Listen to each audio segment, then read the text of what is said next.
Mateus capítulo 13, do verso 3 a 9, diz assim: E de muitas coisas lhes falou por parábolas, dizendo: Eis que o semeador saiu a semear, e, ao semear, uma parte caiu à beira do caminho, e, vindo as aves, a comeram. Outra parte caiu em solo rochoso, onde a terra era pouca, e logo nasceu, visto não ser profunda a terra. Saindo, porém, o sol a queimou, e porque não tinha raiz, secou-se. Outra parte caiu entre os espinhos, e os espinhos cresceram e a sufocaram. Outra, enfim, caiu em boa terra e deu fruto, a 100, 60 e a 30 por um. Quem tem ouvidos para ouvir, ouça. Eu vou pedir a gentileza de você repetir comigo esse versículo 9. Quem tem ouvidos para ouvir, ouça. Mais uma vez, como se você tivesse assim alimentado antes de vir para o culto e reunião. Quem tem ouvidos para ouvir, ouça. Nós sabemos que Jesus não está falando aqui do ouvido físico, literal. Até porque as pessoas já haviam escutado o que ele disse, e quem não tivesse essa capacidade não adiantaria, não faria o menor sentido ele dar o conselho. O que Jesus está falando diz respeito, na verdade, à forma de ouvir. Eu me lembro quando criança, muitas vezes ter ouvido dos meus pais, tanto meu pai como da minha mãe, que está aqui na primeira fileira, a expressão ouça bem. Esse ouça bem não significa que você aperta algum botão que muda a resposta, biológica, fisiológica do seu corpo para melhorar a audição. Quando usavam a expressão ouça bem, nossos pais estão dizendo preste atenção. Não ouça de qualquer forma. Não ouça de uma maneira que isso entre e desapareça ou se perca, ou que você não pegue o sentido completo. Em outras palavras, era uma maneira de dizer preste atenção.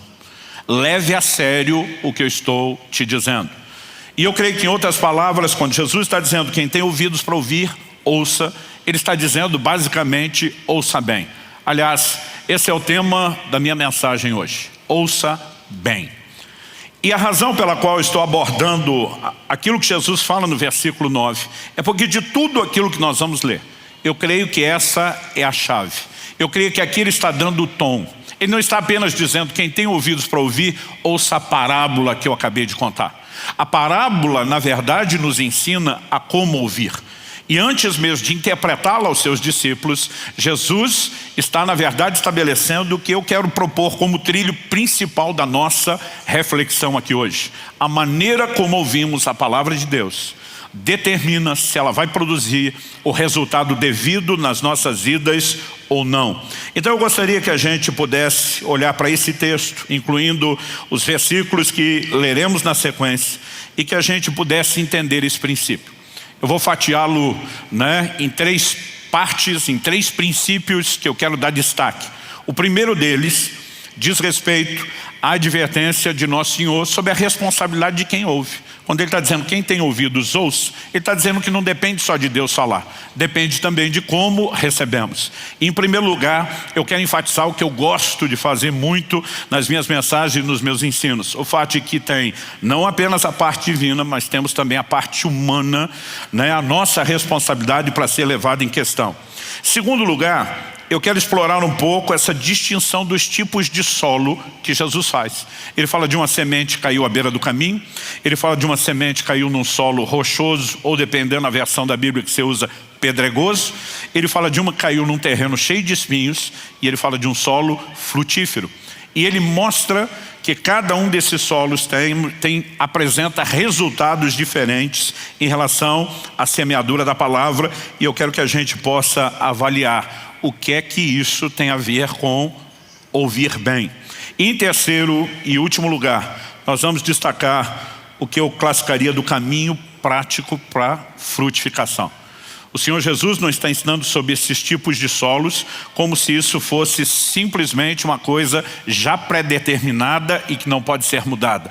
Ele quer nos levar ao entendimento de como sermos aquele solo onde a palavra de Deus produz resultados. E com isso acredito que nós vamos conseguir não apenas ver o quadro completo, mas ter um entendimento progressivo e ainda terminar com uma orientação muito prática para a nossa caminhada cristã. Então, em primeiro lugar, eu quero destacar essa questão da parte humana e a divina, né? Porque Cristo enfatizaria a forma como ouvimos, quando ele destaca: quem tem ouvidos para ouvir, ouça. E ao longo de todo o ensino, como veremos nos próximos versículos, se na verdade tudo dependesse só de Deus. Existem alguns grupos bem intencionados, sem dúvida, né? Não questiono motivação, mas que acredito, muitas vezes não estão enxergando o quadro completo das Escrituras, quando começam a enfatizar que tudo depende só de Deus. Então, muitas pessoas acreditam, e eu tive dificuldade para enxergar isso no próprio texto. Muitas pessoas acreditam que os tipos de solo já estão determinados. As pessoas nascem daquele jeito. Ou Deus quis que fosse assim. Eu quero te mostrar que isso não é verdade. Deus quer fazer algo na vida de todas as pessoas. Deus quer que todos recebam a palavra. Deus quer que a palavra frutifique na vida de todas as pessoas. Porque a Bíblia é enfática que Ele não faz acepção, Ele não faz distinção de pessoas. Se Ele me cria para ser o solo que não entende a palavra e não pode dar fruto, né, e cria outro para ser o solo bom, significa que Ele de fato tem algo muito melhor para um do que para outro. Isso não condiz com o caráter, não apenas justo, mas também amoroso de Deus, revelado nas Escrituras. Então nós precisamos entender que em toda a dinâmica da caminhada cristã existe sempre a parte de Deus e a parte humana. Quando eu enfatizo a parte humana, é para que a gente não seja levado a pensar que tudo é feito unilateralmente por Deus. Mas ao incluir a parte humana, não estamos excluindo a parte divina, que provoca o homem e que quando o homem dá a devida resposta, nos leva a um outro nível. Mas eu vou trabalhar isso, né, à medida que vamos falando a respeito do assunto. O que é principal agora é que eu e você possamos compreender que a frutificação da palavra depende do nosso nível de interação com ela. Então, antes de entender a parábola em si, o que Jesus passa a explicar no registro de Mateus está a partir do verso 18. Entre o verso 9, que Jesus diz: quem tem ouvidos para ouvir, ouça, e o verso 18, onde a Bíblia diz que ele vai dizer: ouçam, portanto, o que significa a parábola do semeador. Nós temos entre a parábola e a sua explicação um recheio. Qual é o recheio? Vamos ler juntos a partir do versículo 10, do 10 até o 17. Então os discípulos se aproximaram de Jesus e lhe perguntaram: por que o Senhor fala com eles por meio de parábolas? Você percebeu no versículo 3, quando começamos a ler, que a Bíblia diz que de muitas coisas ele falou por meio de parábolas, de alegorias, de ilustrações. Agora vem a indagação dos discípulos a Jesus, né? Por que o Senhor fala com eles, com a multidão, com essas pessoas, por meio de parábolas? Porque quando estava só Jesus e seus discípulos, a maior parte do tempo não era assim. Verso 11, ao que Jesus respondeu: porque a vocês é dado conhecer os mistérios do reino dos céus, mas àqueles isso não é concedido. Se a gente parasse aqui, só nesse verso 11, a conclusão a que chegaríamos é: vocês foram escolhidos para entender, e eles foram escolhidos para não entender. A vocês é dado, agradou ao Pai revelar isso a vocês, mas Deus de alguma forma não quis que o resto das pessoas entendesse. E eu tenho percebido muita gente enfatizando esse tipo de verdade, que priva as pessoas do entendimento de que elas têm uma responsabilidade de cooperar com Deus e que Deus deseja oferecer o pacote completo de entendimento da sua palavra para todo mundo. Então, a explicação de Jesus não para no registro do verso 11. No 12, nós temos uma outra frase, que assim como a do verso 11, é precedida por uma conjunção explicativa. É a palavra pois ao que tem. Essa mesma palavra traduzida pois é porque, né? Ela é exatamente a mesma palavra do verso anterior, quando ele diz: porque a vocês é dado conhecer os mistérios do reino dos céus, mas àqueles isso não é concedido. Ele usa de novo, ele diz: pois ao que tem, mais será dado, e terá em abundância. Mas ao que não tem, até o que tem, lhe será tirado. Então vamos entender o que Jesus está dizendo. A vocês é dado conhecer os mistérios do reino, a eles não. Por quê? Ao que tem entendimento, o entendimento lhe será ampliado. Ao que não tem, o pouco ou quase nada que tem, ainda lhe será tirado. O que nós temos aqui é uma dinâmica de interação. Não é Deus dizendo: eu quero que você entenda, eu quero que você não entenda. É: você tem uma abertura à receptividade, eu vou ampliar o seu entendimento. Você não tem disposição a ela, você não terá intervenção minha para ir além da sua limitação. Quem consegue entender isso? Vamos continuar lendo, verso 13. Por isso, Falo com eles por meio de parábolas, porque vendo não veem, ouvindo não ouvem, nem entendem. De novo, se para aqui, você pode imaginar, não, Jesus não quer ser entendido. Verso 14, assim, nele se cumpre a profecia de Isaías. E agora Jesus vai citar um texto das Escrituras. Ouvindo vocês ouvirão, e de modo nenhum entenderão. Vendo vocês verão, e de modo nenhum perceberão. Porque o coração desse povo está endurecido. Por que o coração do povo está endurecido? Porque Deus endureceu? Não, o texto diz, ouviram com os ouvidos tapados. Ou seja, não ouviram bem, não deram a devida atenção. Fecharam os olhos para não acontecer que vejam os olhos, ouçam com os ouvidos, entendam com o coração, se convertam e sejam por mim curados. Quando Jesus fala, o coração desse povo está endurecido, não há uma determinação de uma arbitrariedade de Deus dizendo, eu endureci. O que o texto está dizendo é que está endurecido porque eles ouviram de forma errada. Ouviram com os ouvidos tapados.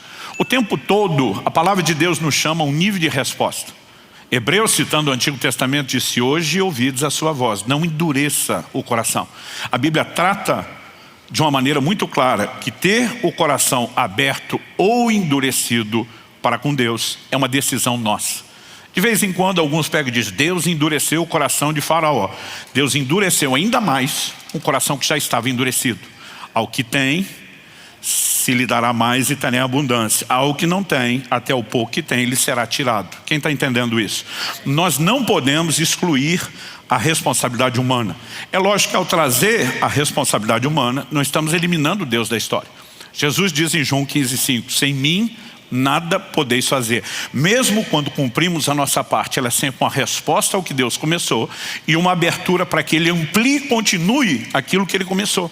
No entanto, nós precisamos entender que é uma espécie de jogo de dama ou xadrez. Deus faz o movimento, espera o nosso movimento para que Ele continue e Ele possa fazer o seu próximo movimento.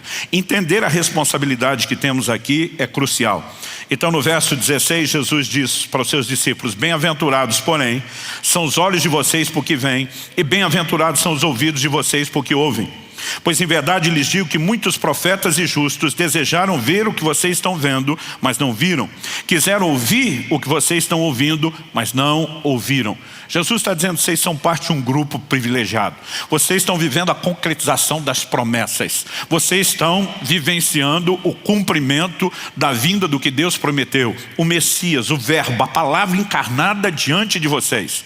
Agora, por mais Jesus está dizendo, bem-aventurados são vocês, porque profetas e justos aguardavam, criam nesse dia, mas não viram o que vocês estavam vendo. Mas por outro lado, tem a multidão que está diante da mesma coisa que vocês estão e não tem a receptividade que vocês estão demonstrando. A ênfase de Jesus nesse recheio vai nos ajudar a entender a explicação da parábola que vem na sequência. Quando eu olho para as Escrituras, é evidente para mim, vou repetir, que a parte de um, humana, não anula a parte de outro, a divina, e vice-versa, a parte de Deus não anula a nós. Em Atos, no capítulo 16, no verso 14, quando Paulo está pregando o evangelho em Filipos, a Bíblia diz assim, certa mulher chamada Lídia, da cidade de Tiatira, vendedora de púrpura, temente a Deus, nos escutava. Preste atenção na frase, nos escutava. Quando muita gente não parou para ouvi-los pregar, essa mulher parou. O texto diz assim, o Senhor lhe abriu o coração para que estivesse atenta ao que Paulo dizia. Nós temos intervenção divina aqui? Temos. Mas em primeiro lugar, essa mulher dá valor à palavra de Deus. Ela para, ela dá atenção, ela diz, eu quero isso. E depois de um movimento de valorizar, a palavra está sendo comunicada, a Bíblia mostra que Deus dilata, abre o coração dela para um nível de percepção ainda maior. Então temos uma ação de Deus. O que nós não podemos simplesmente acreditar, porque isso é contrário ao todo das Escrituras, é que Deus decide quem vai entender e Deus decide quem não vai entender. Nossa resposta determina se nós vamos avançar no nível de entendimento ou se nós seremos privados deles. Então essa progressão para mim é muito clara, né?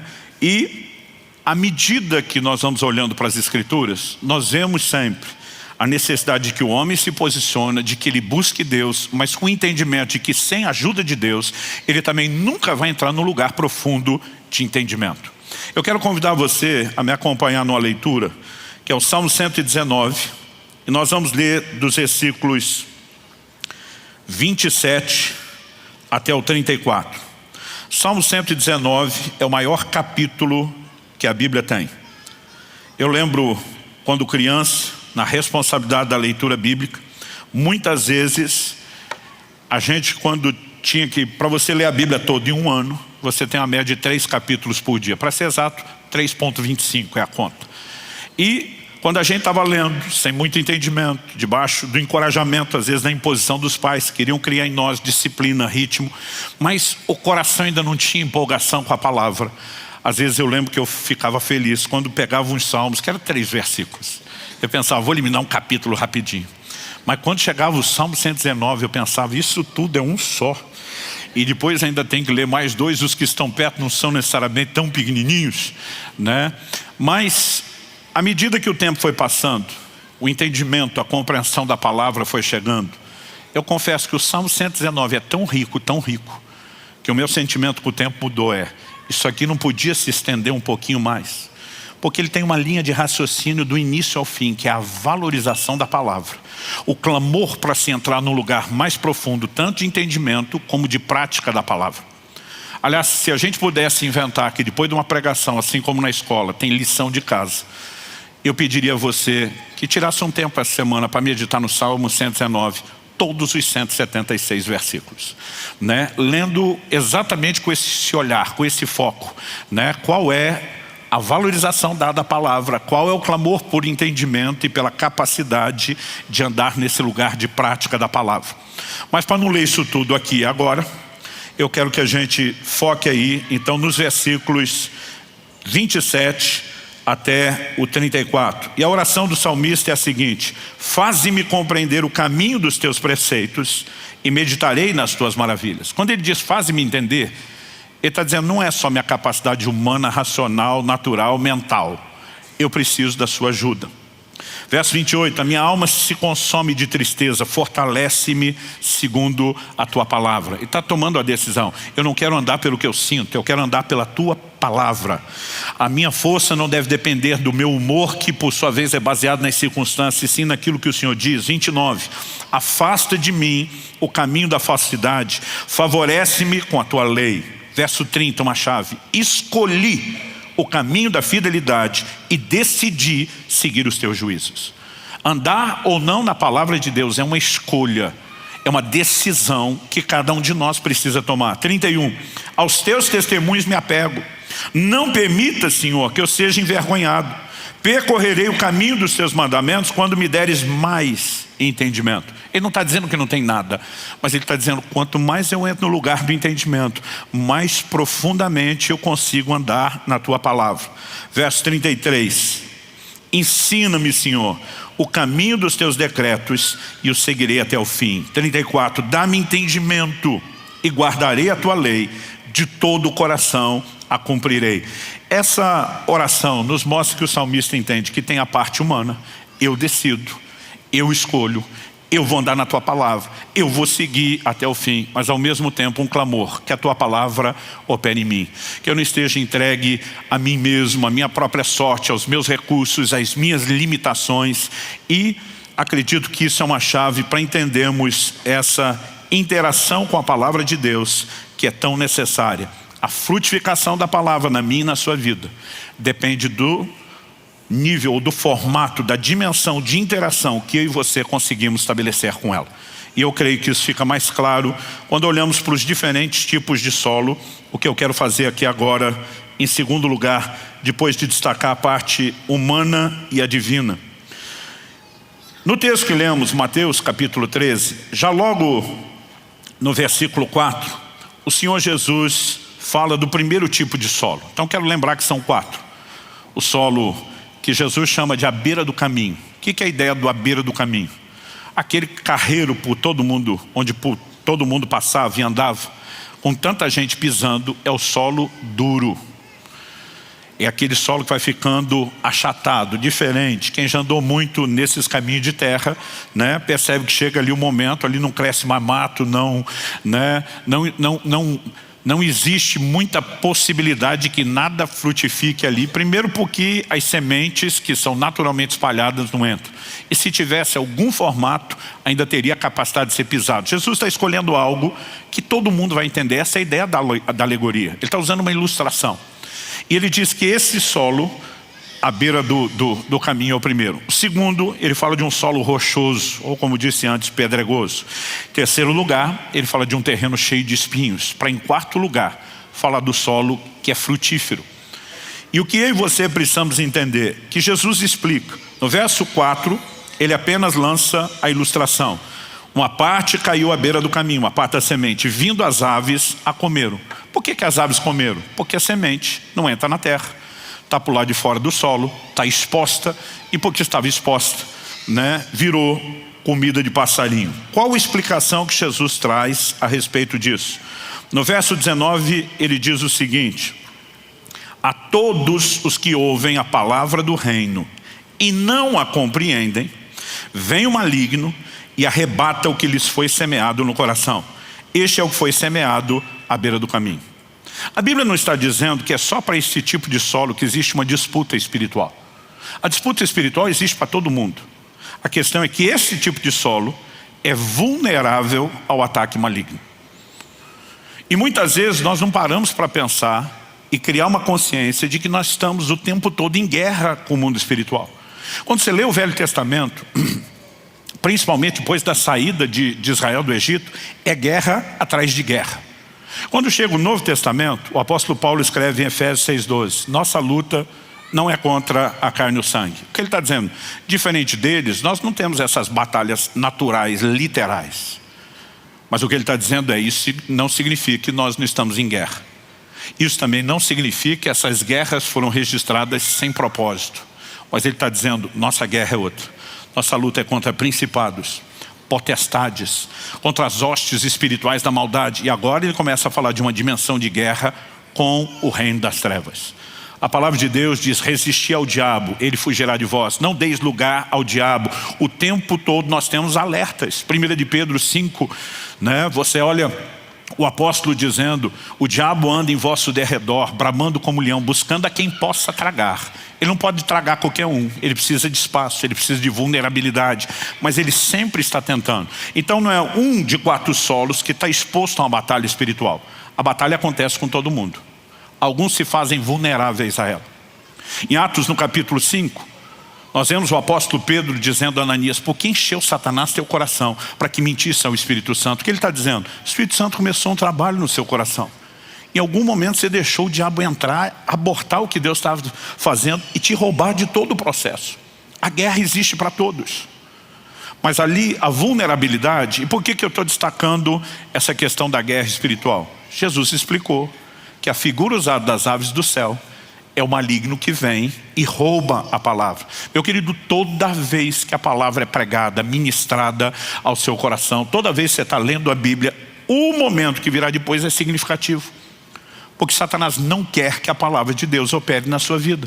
Ele sabe que Deus faz tudo por meio da sua palavra. Como que Deus criou o universo? Pela sua palavra. Como que o universo hoje é sustentado? Pela sua palavra. Porque muitas vezes nós pensamos na palavra apenas como que dá início, mas não como aquilo que dá continuidade. Em Hebreus, no capítulo 1, quando a Bíblia vai dizer que Deus nos falou pelo Filho, no verso 2, a Bíblia diz assim: a quem constituiu o herdeiro de todas as coisas e pelo qual também fez o universo. Jesus é chamado de o verbo. João 3 diz: tudo quanto foi feito por intermédio dele, sem ele nada do que foi feito se fez. Mas a palavra não é apresentada apenas como aquilo que dá início, ela também é apresentada como aquilo que dá continuidade. O verso 3 diz: o Filho, que é o resplendor da glória de Deus, a expressão exata do seu ser, sustentando todas as coisas pela sua palavra poderosa. O universo não apenas foi criado pela palavra, o universo é sustentado pela palavra. Porque a mesma palavra que Deus usa para iniciar um processo é a palavra que Ele usa para dar continuidade. E nós precisamos entender a importância da continuidade. Eu quero usar isso para fazer um link com os próximos tipos de solo. Porque o primeiro, não existe nenhum nível de frutificação. A palavra não teve a menor chance. A semente não entrou na terra, não chegou a germinar. A criação da palavra foi zero. Mas entre essa parte que nós temos zero resultado e a última que nós temos um resultado poderoso, nós temos 2 solos no meio. Aliás, vamos lembrar que o que foi roubado aqui não foi meramente a palavra. O que foi roubado foi o entendimento da palavra. Porque aqueles que estão sendo roubados pelo diabo não é que eles caíram na amnésia e não lembram o que alguém pregou. O que lhes é roubado é a capacidade de entender, de perceber, de discernir, de dar resposta. Para esse lugar de zero operação da palavra, a definição de Jesus é: esses são os que não entendem. Ou seja, não há entendimento, não há fruto. Mas quando ele fala do solo frutífero lá na frente, ele diz: esses são os que ouvem e entendem. Então, de novo, entender ou não entender determina a frutificação. O apelo de Jesus desde o início, ouça bem, ele está dizendo: busque o entendimento. Mas entre esses 2 extremos, o que não entende nada e o que realmente compreendeu, nós temos outros 2 tipos de solo. Nesses, nós temos um resultado inicial, mas nós não temos a conclusão do processo. Então, nesses 2 exemplos que Jesus apresenta, a palavra teve um bom começo. O que faltou foi continuidade. Nós vimos na criação que o Deus que começa a agir pela sua palavra continua. Ele não desiste no meio do caminho. Então, o que nós vamos entender em relação a esses solos é que se não houve continuidade, é porque o processo foi abortado. Faltou cooperação com Deus. Então, quando a Bíblia fala do solo pedregoso, ali de Mateus capítulo 13, nós vemos que Jesus fala a respeito disso nos versos 5 e 6. E diz: outra parte caiu no solo rochoso, onde a terra era pouca, logo nasceu, visto não ser profunda a terra. Saindo, porém, o sol a queimou, e porque não tinha raiz, secou-se. Na hora da explicação, nos versos 20 e 21, Jesus diz: o que foi semeado em solo rochoso, esse é o que ouve a palavra e logo a recebe com alegria. Tem receptividade? Tem, mas para o início, não para o processo. Mas ele não tem raiz em si mesmo, sendo de pouca duração. Isso é o crente que a gente diz tem prazo de validade. Sendo de pouca duração. Quando chega a angústia ou a perseguição por causa da palavra, logo se escandaliza. Então vamos lá, o que é um solo pedregoso? A camada de terra era muito pequena, logo embaixo já tinha pedra. Então a raiz não consegue ter profundidade. E porque ela não se aprofunda, ela na verdade se estende e cresce na superfície. Então nós vamos chamar de superficial. E porque está na superfície, quando sai o sol, ela se seca. Além dela não estar trazendo nutriente, ela não tem a capacidade de durar. E simplesmente o processo que começou bem não pode ser concluído, é abortado. E você precisamos entender que se existe algo que determina a continuidade do resultado da operação da palavra de Deus em nós, se chama profundidade. Qualquer um de nós que tentar viver o evangelho, a interação com a palavra em nível superficial, não vai sobreviver. E nós precisamos ter não só o entendimento, mas a determinação de dizer: eu me recuso a ser superficial. Eu fico impressionado com crentes que nunca lê a Bíblia. Alguns só fazem no culto e olhe lá. Hoje em dia a maioria já não traz mais nem para o culto. Antigamente a gente percebia quem estava com Bíblia e quem estava sem. Hoje, com o advento do celular, do iPad, você nunca sabe. Você fica imaginando, a pessoa vai puxar e ler, vai fazer alguma anotação ali. Mas o nosso envolvimento é cada vez menor. Eu fico me questionando, me perguntando, como um crente que nunca lê a Bíblia, que não para, que não dá atenção, que é superficial, acredita que vai sobreviver. Alguns estão sobrevivendo só porque a perseguição da palavra não veio, no contexto que nós vivemos, ou porque ainda não viveram grandes adversidades. Mas quando a angústia chega, é a hora que a gente descobre quem está vinculado com a palavra, quem tem profundidade na palavra, quem não. Quem tem profundidade sobrevive, quem não se perde no processo. Você olha para uma declaração de um profeta Abacuque, no cântico de Abacuque, Abacuque 3, de 17 a 19. E diz: ainda que a figueira não floresça, ainda que não haja fruto na vide, que o produto da oliveira minta, que os campos não produzam mantimento, que o rebanho seja exterminado da malhada, que nos currais não haja gado, numa época onde tudo, economicamente falando, dependia do que? Da agropecuária. O cara está dizendo: pode tudo para o beleléu. A resposta dele, verso 18: todavia eu me alegrarei no Senhor, exultarei no Deus da minha salvação. Como? Como que alguém está vivendo esse tipo de circunstância consegue ter essa alegria? Ele responde no verso 19: porque o Senhor faz os meus pés como os da costa, Ele me faz andar nos meus lugares altos. Aí você fica pensando, o que é isso? Isso é uma citação das Escrituras.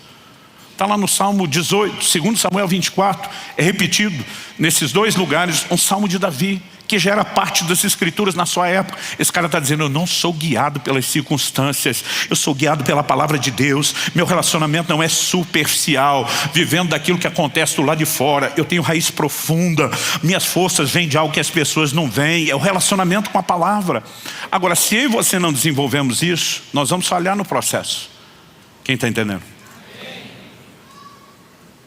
Não adianta apenas começar bem. Tudo que Deus faz na minha e na sua vida, começa pela palavra. Tiago no capítulo 1 diz no verso 18, pois segundo o seu querer, Ele nos gerou pela palavra da verdade, para que fôssemos como primícias das suas criaturas. Como que Deus nos gerou? Pela sua palavra. O novo nascimento, a regeneração começa pela palavra. Mas Tiago continua, e eu vou ler do 19 ao 22, e diz, vocês sabem essas coisas, meus amados irmãos. Cada um esteja pronto para ouvir, mas seja tardio para falar e tardio para ficar irado, porque a ira humana não produz a justiça de Deus. Verso 21, portanto, deixando toda impureza, acúmulo de maldade, acolham com mansidão a palavra implantada em vocês, a qual é poderosa para salvá-los. O processo de salvação já começou? Sim, a regeneração foi pela palavra. Agora está dizendo, essa palavra que foi implantada dentro de você, a semente incorruptível que te regenerou, acolha ela, abrace ela, porque se você não se relacionar com ela da forma devida, você vai comprometer a continuidade do processo. Como que a gente faz isso? Verso 22, sejam praticantes da palavra e não somente ouvintes, enganando a vocês mesmos. Ele diz uma pessoa que não está ouvindo bem, porque o ouvinte está ouvindo, alguma coisa ele está ouvindo. Mas se não trouxe para a prática, ele está dizendo que o que ele ouviu não é importante, não é significativo, a ponto de mudar a sua vida. Quem não tem esse nível de envolvimento com as Escrituras vai sabotar o processo. Depois Jesus fala do solo rochoso. Depois do rochoso ele fala do terreno cheio de espinhos, perdão. Interessante que aqui em Mateus, no capítulo 13, quando Jesus apresenta a ideia e o conceito dos espinhos, ele diz, uma parte caiu entre os espinhos cresceram e a sufocaram. Ou seja, os espinhos não pareciam tão ameaçadores no início. Mas o problema, com o perdão da palavra, dessa desgraça do espinho, é que se você não arranca, ele cresce. Não existe meio termo. E quando cresceram, sufocaram a palavra. O que é que tem esse poder de concorrência, de abortar a palavra de Deus que vinha operando e frutificando? Jesus explica isso no verso 22. O que foi semeado entre os espinhos é o que ouve a palavra. Porém as preocupações desse mundo, a fascinação das riquezas sufocam a palavra e ela fica infrutífera. Concorrência. Enquanto você tem um Abacuque dizendo, as circunstâncias não vão me desmerecer porque eu desenvolvi profundidade, você percebe que quem não tem a profundidade, ou ele pode sucumbir diante dessa pressão das circunstâncias, ou ele pode simplesmente sucumbir diante da valorização do que é externo, daquilo que é superficial. Primeira coisa que os espinhos são apresentados, preocupações. Preocupações com sobrevivência, com tudo, ela está muito mais relacionada à falta de recursos. E tem gente se comprometendo espiritualmente, porque dá demasiada atenção à falta. Mas a Bíblia diz que a fascinação das riquezas também. Alguns estão se deixando levar pela fascinação do que queriam ter. Outros se deixam levar pela fascinação do que alcançaram. Os que alcançaram já não têm mais as preocupações de antes. Mas ambos estão sendo atraídos por uma demasiada valorização do que é externo, a ponto de não valorizarem a palavra de Deus. Sempre que a palavra de Deus tiver concorrência e ela não estiver no lugar de importância, nós vamos ter problemas. E de novo, um processo que foi iniciado, ele é abortado. Mas no verso 23 Jesus explica, mas o que foi semeado em boa terra é o que ouve a palavra e a compreende. Diga comigo, ouve a palavra e a compreende.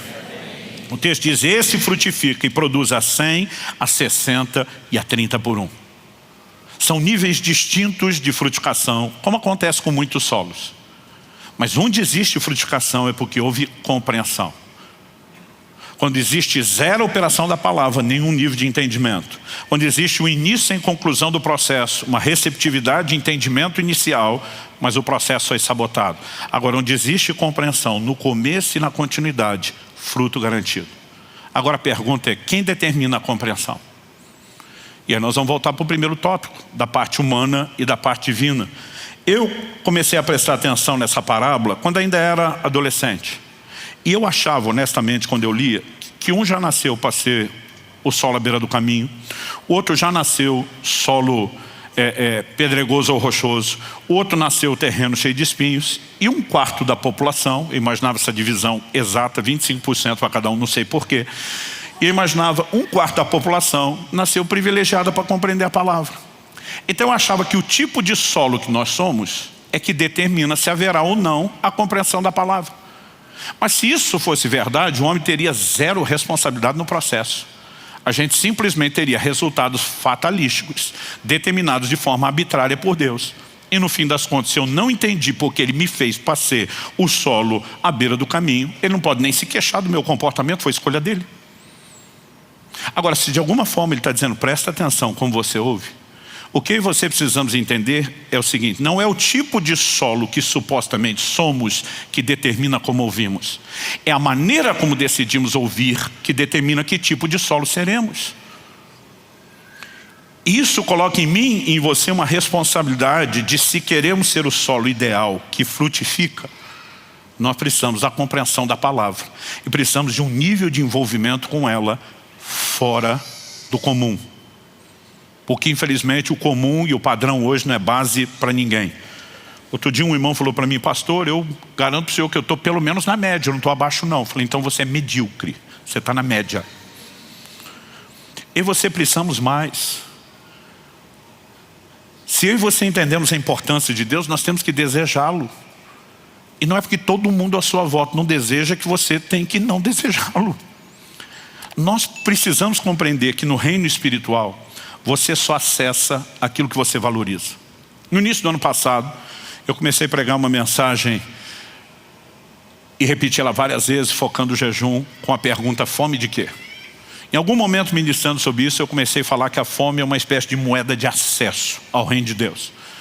Mas eu mudei essa linguagem, porque tem hora que a Bíblia usa fome, tem hora que a Bíblia usa a expressão de sede, mas em outros momentos ela não vai falar nem de fome nem de sede. Mas o que tem em comum em tudo é o interesse. O interesse é o que te dá acesso às coisas espirituais. Por isso que Jesus disse, não dei aos cães o que é santo e não lancem pérola aos porcos.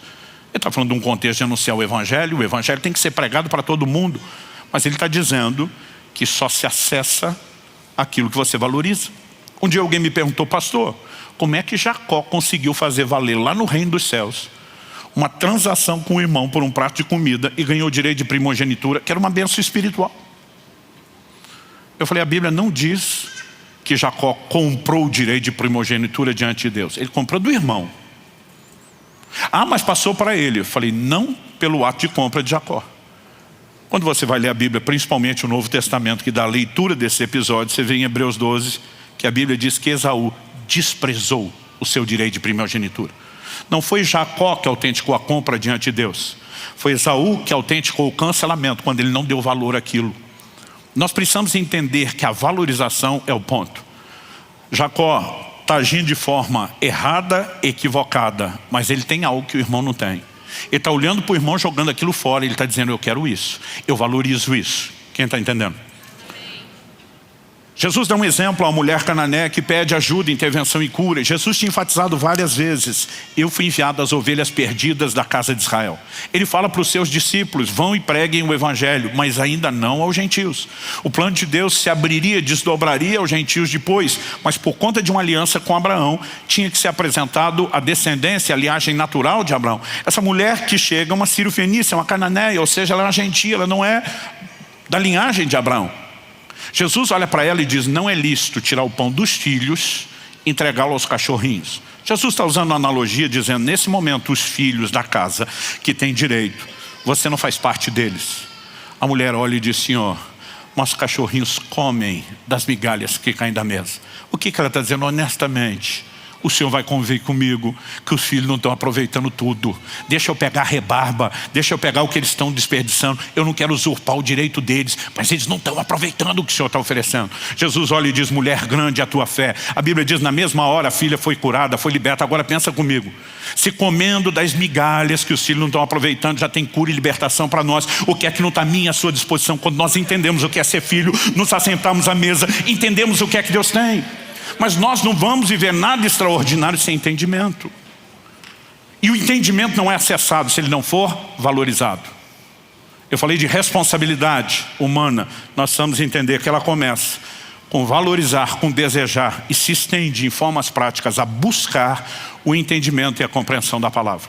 Tem um monte de crente que acha que o entendimento vai vir por download gratuito, de preferência enquanto ele dorme, na lei do mínimo esforço. Não, gente, eu fico surpreso com a vagabundagem espiritual de alguns.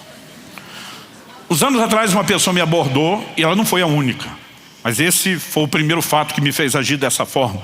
E no final de um tempo de ministração, essa pessoa simplesmente me disse, pastor, o senhor pode orar comigo, impor as mãos sobre mim? Eu falei, eu posso, mas eu queria saber por quê. Eu não gosto de orar sem saber pelo quê. A pessoa diz, não, eu queria que o senhor me transferisse seu dom de conhecimento. Eu falei, querido, primeiro, conhecimento não é dom, é resultado. O que a Bíblia fala de palavra de conhecimento é uma revelação. Não está falando de conhecimento, é palavra de conhecimento. Eu falei, não é dom. Eu falei, mesmo se fosse, não está no poder da gente transferir. Mas se fosse e tivesse no meu poder transferir, eu não lhe dava.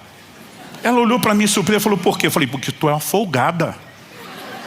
Ela ficou chocada. Eu falei, chocada tinha que ficar eu. Eu falei, desde a minha adolescência, eu enfiei a cara nas escrituras. Eu decidi valorizar isso. Falei, eu trabalhava, estudava durante a semana, lia a Bíblia assim, dentro do ônibus, banheiro. Não recomendo isso a ninguém, uma confissão de um erro. Na aula, quando achava chata. Um dia, na chamada, em vez de responder presente, respondi aleluia. Mas quando chegava o sábado, que era o dia livre da maioria, os amigos iam para o clube. Clubão municipal, nada chique, né? Mas iam para a piscina. Eu ficava em casa, lendo, estudando a Bíblia. À tarde a turma ia jogar futebol, eu estava lá lendo a Bíblia. À noite os crentes iam para o culto, os jovens na igreja, os não tão crentes iam para o shopping, para o cinema. E eu, se não estivesse na igreja, estava estudando a Bíblia. E eu falei para ela, eu passei uma vida renunciando um monte de coisa para isso. Tu vem quer levar isso de graça, de uma hora para outra, na boa. Eu falei, é ruim. Nós precisamos entender que isso contraria as escrituras. Provérbios 18:15 diz, o coração do sábio adquire o conhecimento. O ouvido dos sábios procura saber. Conhecimento, saber, o entendimento não corre atrás de você, é você que tem que correr atrás dele. Quem está entendendo isso? Provérbios 4:7 diz, o princípio da sabedoria é, adquira a sabedoria, sim, com tudo o que você possui, adquira o entendimento. Ou seja, abre mão de qualquer outra coisa que você tem para adquirir o entendimento, porque ele é mais valioso do que tudo. Agora eu vejo pessoas que não dão valor nenhum. Não me diga você que um crente que nunca lê a Bíblia, que ele ama a palavra de Deus. Ele pode se enganar, ele pode acreditar que ele ama, mas ele não ama. Ah, pastor, não dá para ler o tempo todo. É verdade, mas mesmo momentos que você não está lendo, se você tem uma cultura de valorização, você está pensando, você está refletindo. Eu fico impressionado com gente que nunca fala de Bíblia, nunca tem um versículo para compartilhar, nunca tem algo que Deus falou no coração dele, nada, zero em qualquer conversa. E tem outros, por sua vez, não falam de outra coisa. Eles sempre estão compartilhando algo mais. Sabe o que é interessante? Quando você começa a dar valor, a palavra de Deus vai operar até em momentos que você não conseguiu dar aquela pausa completa. Eu acho interessante que muitas vezes aquilo que eu começo acordado, meditando, refletindo na Escritura, continua quando eu estou dormindo. A Bíblia diz para meditar na palavra de dia e de noite. Eu já falei para Deus muitas vezes, eu não tenho controle do de noite depois que eu durmo. Mas o que eu descobri é que se ela ocupa a sua mente, os seus pensamentos durante o dia, o processo vai continuar de noite. E acredite você ou não, muitas vezes aquilo que eu só questionei, pensei, orei durante o dia, me é explicado durante a noite. Ontem no avião, voltando de viagem, eu estava meditando essas coisas que ia falar com vocês e fui vencido pelo sono. Mas enquanto eu dormia, Deus começou a falar comigo e me explicar algumas coisas muito interessantes. Sabe, nós podemos viver resultados maiores, mas tem que ter valorização, é o ponto de partida. Agora, o que eu e você precisamos entender, se a compreensão, ela produz frutificação, A falta dela nos sabota, nos rouba. E Deus já falava isso desde a velha aliança. Oséias 4,6 diz: o meu povo está sendo destruído, pois lhe falta o conhecimento. Conhecimento de quê que Deus está falando? É só você ler a continuidade. Pelo fato de vocês, sacerdotes, rejeitarem o conhecimento, também eu os rejeitarei, para que não sejam mais sacerdotes diante de mim, visto que se esqueceram da lei do seu Deus, também eu me esquecerei dos seus filhos. Deus está dizendo: vocês não valorizam a minha palavra, eu não vou valorizar vocês. Vocês esqueceram da minha lei, eu vou esquecer de vocês, da continuidade. Agora a pergunta é, se Deus está agindo nessa mutualidade e reciprocidade, o que acontece quando eu e você valorizamos a palavra? O que acontece quando eu e você não nos esquecemos dela? É o resultado seguro para prosperar. Deus diz para Josué: não se aparte da tua boca o livro dessa lei, antes medita nele de dia e de noite. Tenha o cuidado de fazer segundo tudo quanto nele está escrito. Fazendo assim, você vai prosperar em todas as coisas. O que Deus espera é que eu e você levamos a sua palavra a sério e vivamos por ela. Você percebeu, lendo a Bíblia, que lá no Éden, uma das árvores, aliás a única que Deus vedou acesso, ela é chamada árvore do conhecimento do bem e do mal. Porque a gente pensa que Deus proibiu o resultado que trouxe, todo mundo só pensa que era a árvore do conhecimento do mal. Mas a árvore não era conhecimento só do mal, que é negativo. Ela também dava conhecimento do bem. Aí vem a pergunta: Deus não queria que o homem conheça o mal, a gente entende. Mas Deus não queria que o homem conheça o bem? Qual o motivo dele vedar o acesso ao conhecimento do bem? A verdade é que o homem não precisava conhecer o bem ou o mal. Deus está dizendo: eu estou te dizendo o que você deve fazer. Eu quero para você o bem e não o mal. Tudo que você precisa é ouvir a minha palavra. E o problema é que nós queremos ser autônomos, independentes. Se eu souber distinguir, eu mesmo decido e não preciso ficar ouvindo o que ele tem a dizer. Deus está dizendo desde o início, a receita mais garantida para o seu sucesso: leve a minha palavra a sério. Confie no que eu estou dizendo a você. Quem está entendendo? Diga amém. Quando essas verdades vão fazendo sentido para mim e para você, entendemos que buscar entendimento é nossa responsabilidade. Isso começa com a valorização, com a disposição, obviamente, de ler, de estudar a palavra de Deus. Sabe, você nunca vai ver a gente ter uma mensagem aqui que diga que entretenimento é errado. A gente fala sério, clientes que gastam horas e horas e horas e horas e horas de entretenimento, mas depois diz que não tem tempo de ler a Bíblia. O seu problema não é tempo. Seu problema é o que é que você dá valor. Jesus diz: onde estiver o seu tesouro, aí também estará o seu coração.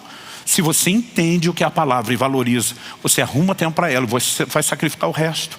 O princípio da sabedoria é: adquira a sabedoria. Tudo o que você puder, use para isso. Inclusive uma boa gestão do seu tempo. Mas a razão pela qual muitas vezes nós não gerenciamos é porque não damos o devido valor. Porque onde damos valor, o coração acompanha. Isso não vira apenas o trilho no qual nós nos movemos, a meta que vamos alcançar, mas a nossa empolgação de vida.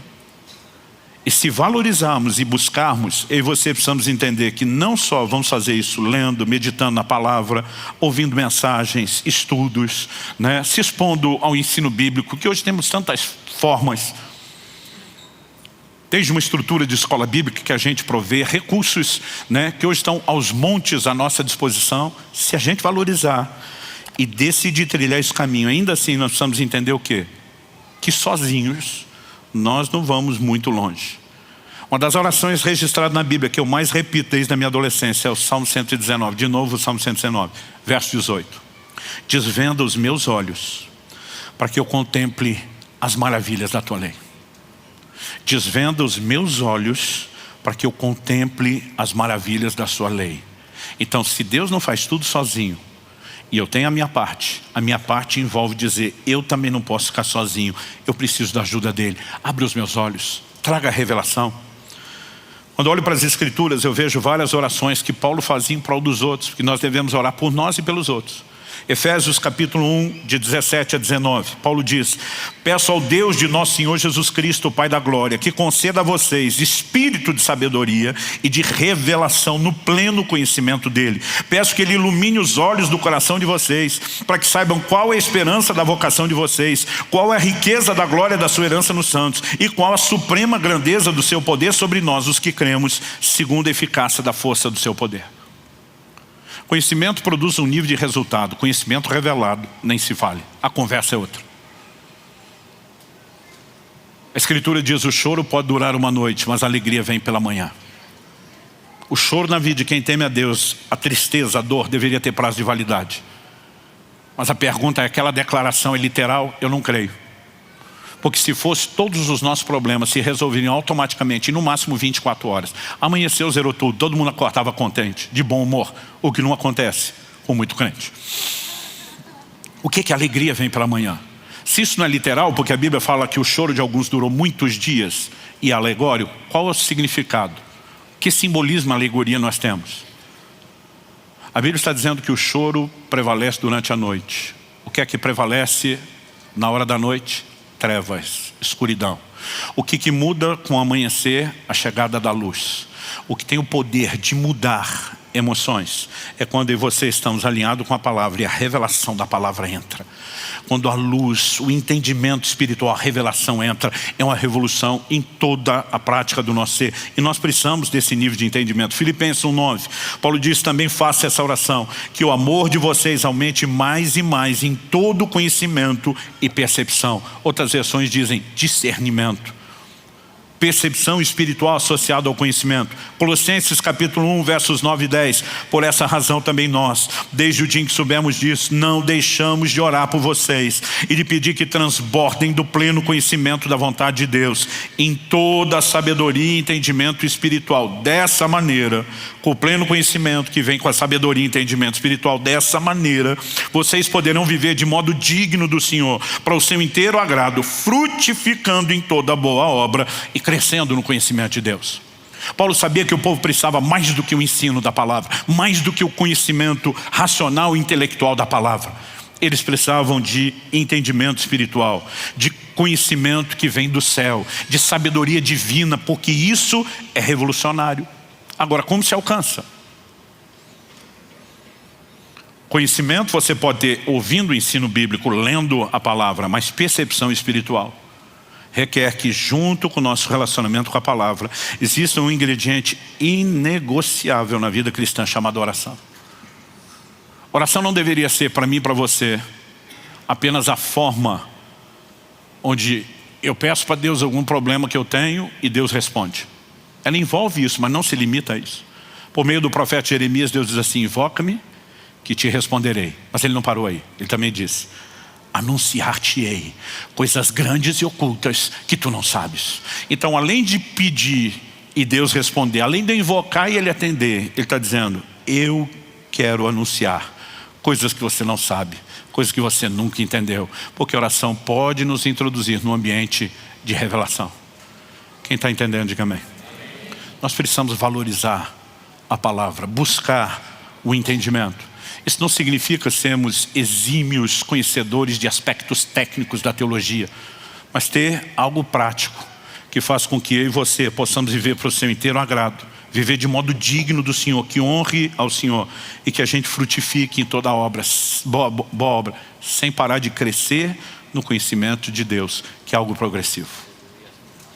Você recebe essa palavra? Então, recapitulando o sentido de ouça bem. Tem a parte divina, mas tem a humana. Quem tem ouvidos para ouvir, ouça.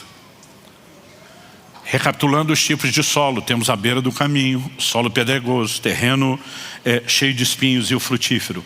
O que determina que tipo de solo que seremos é a maneira como ouvimos. Ela que determina os resultados. E se queremos ser o solo frutífero, escolhemos isso. Para viver a frutificação que depende do entendimento, nós precisamos buscá-lo. Isso começa com a valorização, leitura e meditação na palavra, todo estudo bíblico que você puder, mas precisa de um ingrediente que é espiritual. É a intervenção divina, é quando Deus vai vivificando a palavra. Eu amo as experiências de coisas que eu sabia uma vida inteira, mas de repente aquilo resplandece de tal forma e muda completamente a sua vida. Como que nós passamos para esse outro nível? Oração. E nós não deveríamos orar apenas por questões naturais. Muitas vezes eu tiro tempo para orar, e às vezes eu estou, principalmente quando vou orar em línguas, a Bíblia diz que quem fala em línguas fala mistérios. Eu creio que muitas vezes Deus nos leva a um lugar onde nós começamos a falar no nosso espírito. A Bíblia diz que em espírito você ora, sua mente está sem fruto. E você começa a orar a respeito dessas verdades. Eu tenho essa experiência quando eu gasto tempo orando em línguas. De repente parece que alguma coisa sai do andar de cima do plano espiritual e entra na cabeça da gente. E de repente o entendimento abre, expande. Mas às vezes eu estou orando especificamente por entendimento. Não apenas uma oração que eu não sei o que é. Mas quase sempre esse último estágio, que você entra no lugar de revelação, ele só é acionado por esse tempo de oração. Eu tenho entendido a importância ultimamente, nunca percebi isso antes, que o jejum tem nesse processo, mas isso não é assunto para hoje, é para outra hora. Mas a oração é a nossa chave. Pai, nós te pedimos que aquilo que ouvimos possa ter mais do que um efeito imediato aqui e agora.